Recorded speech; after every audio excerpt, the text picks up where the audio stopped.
आंचल नाम के एक खूबसूरत गांव में एक मेहनती किसान अपनी पत्नी के साथ एक साधारण से घर में अपना जीवन बिता रहा था। उस किसान का नाम आरव था और उसकी पत्नी का नाम वेदिका था।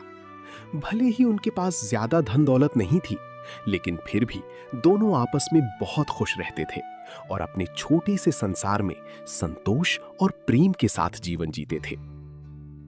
अजी सुनिए, आज रसोई में राशन का एक दाना भी नहीं है। आप खेत से सब्जियां और फसल बेचकर लौटते समय बाजार से कुछ जरूरी सामान ले आइएगा और साथ में घर के लिए कुछ और जरूरी चीजें भी लेते आइएगा। ठीक है भाग्यवान, मैं पहले खेत पर जाकर देखता हूँ कि आज सुबह जो ताजी सब्जियां और अनाज तोड़ा है उसकी आवक कैसी है। उसके बाद उन्हें बाजार में बेचकर अगर अच्छी खासी कमाई हो गई तो घर के जो जो जरूरी सामान खत्म हो गए हैं मैं वे सभी चीजें लेकर आऊंगा। अब मैं निकलता हूँ। आरव अपनी पत्नी से ये कहकर हाथ में सामान की टोकरी लेकर घर से निकल जाता है।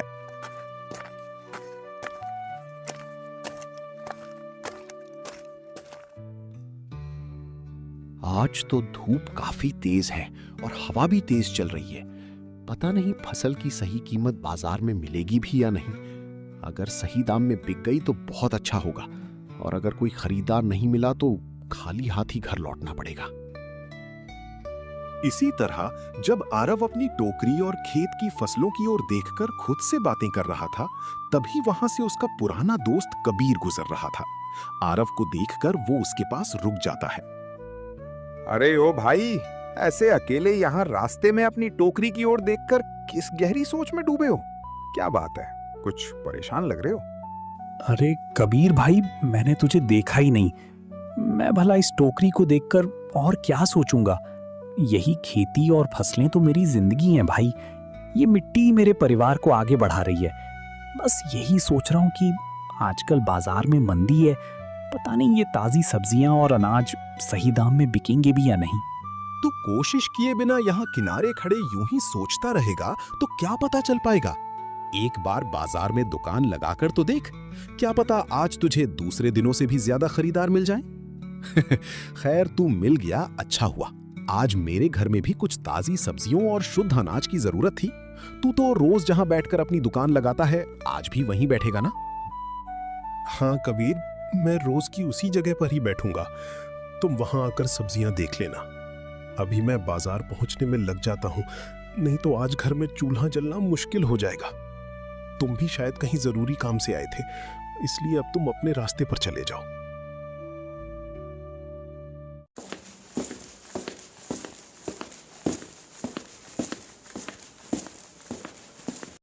अरे वाह आरव, मैंने तुझसे कहा था ना, खेत पर खड़े खड़े सोचने से कुछ नहीं मिलेगा, कोशिश तो करनी ही पड़ती है। यहाँ जितनी ताजी सब्जियां और बढ़िया अनाज मैं देख रहा हूँ, उससे तो लगता है कि आज तेरी मेहनत पर भगवान कुछ ज्यादा ही मेहरबान हुए। खैर, आज तुझे ज्यादा देर तक बाजार में बैठने की भी जरूरत नहीं पड़ेगी। मेरे घर में कुछ खास मेहमान और रिश्तेदार आए, जिनकी भोज के लिए मुझे बहुत सारी सब्जियों की जरूरत है, इसलिए ये सारा सामान मैं ही ले जाता हूँ। अरे कबीर, तूने तो आज मुझे सच में खुश कर दिया। जब तू मुझे वो बात कहकर वहां से चला गया था, तभी मैंने खेत से इतनी बेहतरीन फसल तोड़ी और अब तू ही पहला ग्राहक बनकर मेरा सारा सामान खरीदने आ गया। आज तो तू मेरे लिए किसी फरिश्ते से कम नहीं है। अरे ऐसा कुछ नहीं है आरव, ये सब तेरी मेहनत और अच्छे कर्मों का फल है। खैर, बातें छोड़, तू मुझे ये सारी सब्जियां और अनाज एक ठेले में रखकर दे दे। उसके बाद तू भी घर चला जा, ताकि घर जाकर थोड़ा आराम कर सके।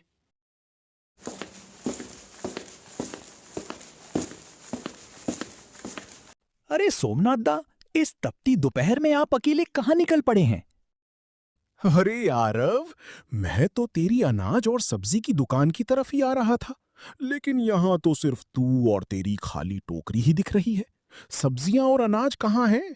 क्या आज तू खेत पर काम करने गया ही नहीं था? अरे सोमनाथ दा, आप थोड़ी देर पहले आ जाते तो मैं आपको भी कुछ ताजी सब्जियां दे पाता। अभी अभी कबीर यहीं से सब्जियों का ठेला लेकर गया है। वो मुझसे ही सब खरीद कर ले गया। उसने बताया कि उसके घर मेहमान आए हैं, इसलिए अब तो मैं आपको सामान नहीं दे पाऊंगा दा। अरे कोई बात नहीं आरव, आज यूं ही मेरी पत्नी का घर की रसोई के लिए कुछ ताजी हरी सब्जियां लेने का मन हुआ, तो सोचा तुझसे लेता चलूं। वैसे भी आजकल हमारे इस इलाके में तेरे अलावा कोई और ईमानदार और शुद्ध खेती करने वाला किसान बचा नहीं है। खैर कोई बात नहीं, तू कल फिर आएगा ही, तब ले लूंगा। चल अब दोनों साथ साथ घर की ओर चलते हैं। सोमनाथ दा के ऐसा कहने के बाद आरव उनके साथ आगे बढ़ने लगा। सब्जियों का सौदा करने के बाद आरव घर का जरूरी सामान लेने रसोई के सामान की बड़ी दुकान पर आ गया।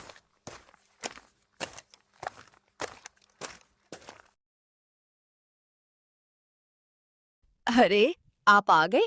लगता है आज धरती माँ ने बहुत बड़ी कृपा की है।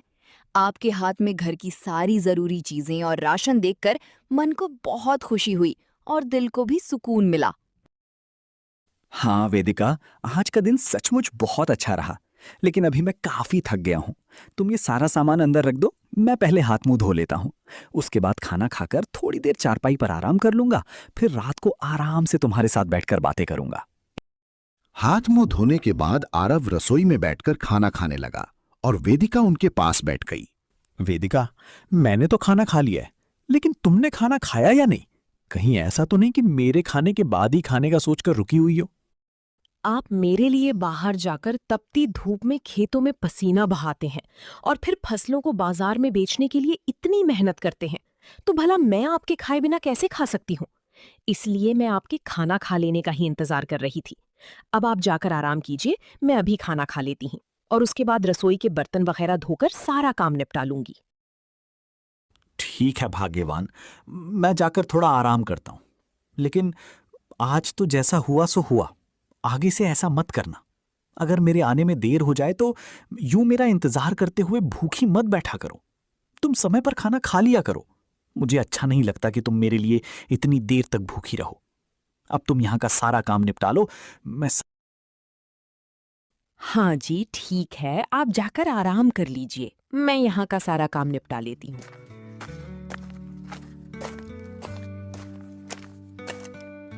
क्या आपकी थकान अब कुछ कम हुई?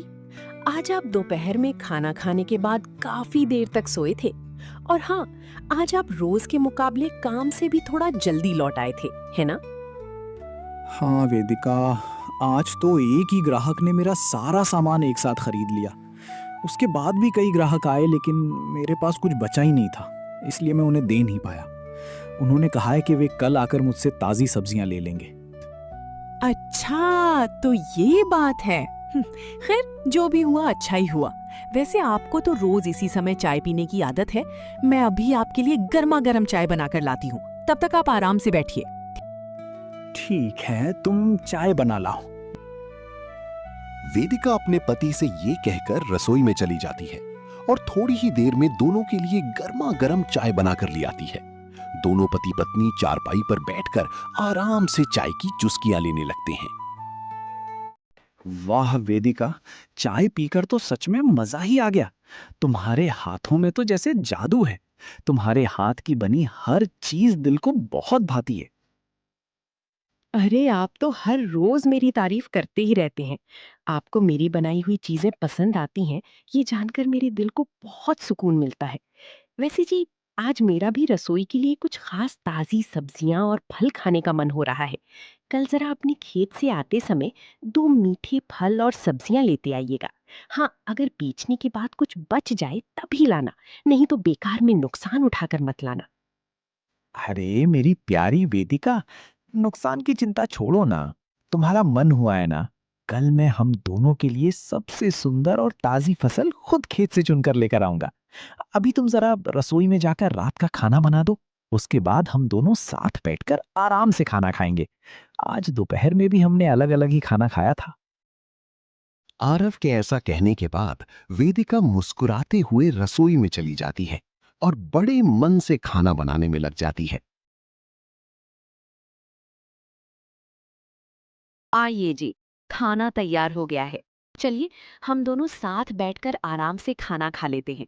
बहुत रात भी हो चुकी है और आपको सुबह जल्दी खेतों में पानी भी लगाने जाना है। इसलिए अभी खाना खाकर जल्दी सो जाते हैं, ताकि सुबह उठने में कोई देर ना हो। हाँ वेदिका, मुझे भी काफी भूख लगी है। चलो पहले आराम से खाना खा लेते हैं, फिर उसके बाद चैन से सो जाएंगे। दोनों पति पत्नी रसोई में आकर आराम से खाना खाने लगते हैं। वेदिका, चाय तो पी ली है, तो अब मैं अपने खेतों की ओर निकलता हूँ ताकि जल्दी जल्दी नई फसल और सब्जियां तोड़ सकूं। आज मुझे थोड़ी ज्यादा सब्जियां तोड़कर बाजार ले जानी पड़ेंगी, क्योंकि हमारे इस इलाके में आजकल मेरे अलावा कोई और बिना खाद की शुद्ध जैविक खेती नहीं करता। इसलिए सभी लोग सामान खरीदने मेरे पास ही आते हैं। ये तो अच्छी बात है, नहीं तो अगर और भी किसान होते तो ग्राहक बढ़ जाते। खैर, अब आप निकल जाइए ताकि काम निपटाकर जल्दी घर लौट सकें। वेदिका के ऐसा कहने के बाद आरव ने हाथ में अपनी टोकरी उठाई और अपने खेत की ओर निकल गया। खेत की पगडंडी पर पहुंचते ही उसे एक अज्ञात, प्रभावशाली सा दिखने वाला व्यापारी मिला। अरे भाई, तुम नीलांचल गांव के आरव किसान हो ना? हाँ भाई, मैं आरव ही हूँ, लेकिन आप मुझे कैसे पहचानते हैं? आपका नाम क्या है और आप कहाँ के रहने वाले हैं? मैंने आपको यहाँ पहली बार देखा है। मैं तुम्हारे पास के रत्नपुर गांव का एक अनाज व्यापारी हूं। मेरा नाम रंजीत है। मैंने सुना है कि तुम्हारे इस इलाके में तुम्हारे अलावा कोई और इतनी शुद्ध फसल नहीं उगाता। तो शायद तुम ये सामान चल रहे भाव से कहीं ज्यादा दाम पर बेचते होगे। आखिर यहाँ के लोगों को तुम ही अकेले शुद्ध अनाज उपलब्ध करा रहे हो। हमारे वहां तो बहुत सारे किसान हैं और मुनाफा भी कम होता है। इसलिए आज मैं भी इधर अपनी किस्मत आजमाने चला आया हूं। अरे रंजीत भाई, मुझे बेईमानी का एक पैसा भी नहीं चाहिए। मैं यहाँ अकेला उन्नत खेती करने वाला किसान हूँ, लेकिन इसका मतलब ये नहीं कि मैं लोगों की मजबूरी का गलत फायदा उठाकर ज्यादा पैसा कमाऊं। मैं पूरी ईमानदारी के साथ अपना काम करता हूँ और बाजार में अनाज और सब्जियों का जो सही और वाजिब भाव होता है, मैं उसी भाव पर बेचता हूँ। इस स्थिति का कोई अनुचित लाभ उठाना मेरे सिद्धांतों के खिलाफ है। वाह भाई, तुम्हें मानना पड़ेगा। तुम बड़े ईमानदार इंसान हो। आजकल के जमाने में इतने ईमानदार लोग मिलते ही कहाँ हैं। दूसरों के बारे में तो मैं नहीं कह सकता, लेकिन अगर तुम्हारी जगह मैं होता तो शायद इस एकाधिकार का पूरा फायदा उठाकर जल्दी अमीर बनने की सोचता। नहीं भाई, मैं ऐसा नहीं सोचता। मैं तो ये मानता हूं कि अगर मैं ईमानदारी के रास्ते पर चलूंगा तो ऊपर वाला मुझे कभी मुसीबत में नहीं पड़ने देगा और एक ना एक दिन सच्ची सफलता भी जरूर मिलेगी। खैर, अगर हम दोनों किसान और व्यापारी यूं ही बातें करते रहेंगे तो पेट नहीं पाल पाएंगे। चलो, अब मैं अपनी सब्जियां इकट्ठा करने में लग जाता हूं। आरव, मुझे आपकी ये ईमानदारी बहुत पसंद आई। भगवान तुम्हें बहुत जल्द इसकी सफलता देंगे। शायद इसी ईमानदारी का फल है कि तेरे खेत से एक ही बार में इतनी सारी और नायाब फसल टूट गई है। अब तुम बाजार जाकर इन्हें बेच आओ, तब तक मैं कुछ और देख लेता हूं। रंजीत के ऐसा कहने के बाद आरव ने बिना कुछ कहे सब्जियों को अपनी टोकरी और वहां से चला गया।